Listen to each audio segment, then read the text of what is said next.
Now, 1950, the Amendment Act of the Immorality Act.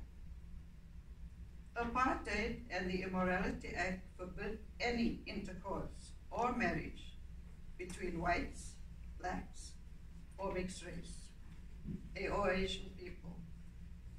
Individuals found guilty of such an offense would be liable on conviction to imprisonment for 5 years.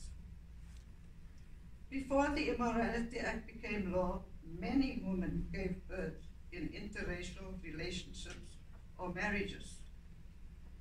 Many of those parents abandoned their children for fear of being implicated, and their children found refuge at St. Joseph's Children's Home in nearby Sophiatown.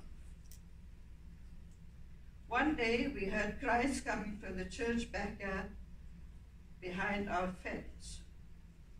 Mumsy and I decided to investigate.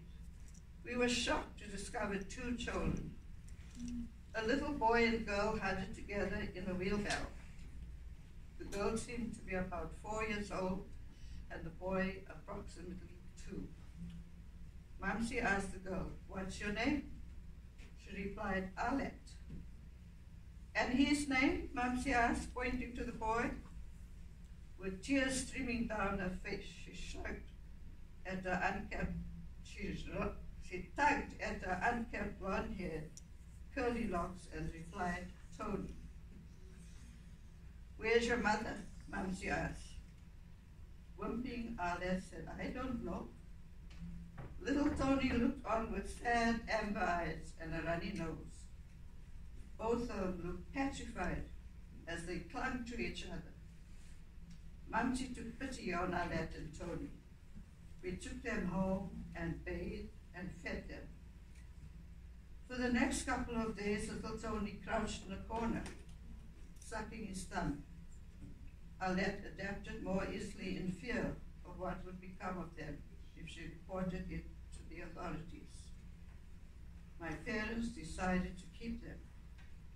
They became an addition to our family for the next year, until my parents figured out the next step. A year later, a friend of Mumsy adopted Alia.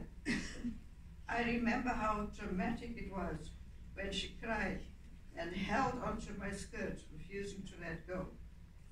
When her adopted parents came to take her to a new home, we cried ourselves to sleep that night.